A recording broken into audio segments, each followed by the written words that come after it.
ನಮ್ಮ ಹೆಸರು ಮಾಬು ಸಾಬ್ ಅಂತ್ರಿ. ಈಗ ಶುಗರ್ ಹೆಚ್ಚಿಗೆ ಐತಿ, ನಮಗೆ ಇನ್ಸುಲೆನ್ಸ್ ಐತಿ, ಅದಕ್ಕೆ ಇಲ್ಲೆಲ್ಲ ಹೇಳಿದ್ರಿ ಅಂತಲ್ಲಿ ಬಂದು ತೋರಿಸ್ರಿ ಅಂತೇಳಿ ಇದ್ರ ಸಂಬಂಧ ನಾವು ಬಂದು ಇಲ್ಲಿ ಡಾಕ್ಟ್ರ್ ಚೆಕಪ್ ಮಾಡಿಸಿದ್ವಿ. ಭಾಳ ಚಲೋ ನೋಡ್ಯಾರಿ, ಖುಷಿ ಆಗೈತಿ. ಮತ್ತು ಬೆಂಗ್ಳೂರಿಗೆ ಹೋಗಿ ನಮಗೆ ಮಾಡೋಕ್ಕಾಕಿದ್ದಿಲ್ಲ, ಹುಬ್ಳಿಗೆ ಬಂದಿದ್ದಕ್ಕೆ ಭಾಳ ಖುಷಿ ಆಗೈತಿ.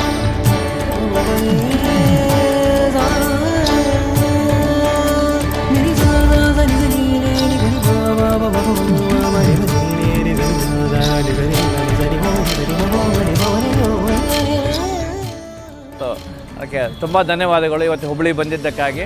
ಇವತ್ತು ಬಂದಂಥ ಎಲ್ಲ ಡಾಕ್ಟರ್ಸ್ಗೆ, ಹುಬ್ಳಿಯಿಂದ ಬಂದಂಥವ್ರು, ಬೆಂಗಳೂರಿಂದ ಮತ್ತು ಮೈಸೂರು ಬಂದಂಥ ಎಲ್ಲ ಡಾಕ್ಟರ್ಸ್ಗೆ ಕೂಡ ಈ ಹುಬ್ಬಳ್ಳಿ ಒಂದು ಜನತೆ ಪರವಾಗಿ ಅಭಿನಂದನೆ ಸಲ್ಲಿಸ್ತಾ ಇದ್ದೇನೆ. ಈ ವೆಲ್ನೆಸ್ ಸೆಂಟರ್ಸು ಇನ್ನೂ ಬೆಳೀಲಿ ಅಂತ ನಾನು ಅಪೇಕ್ಷೆ ಪಡ್ತಾ ಇದ್ದೀನಿ.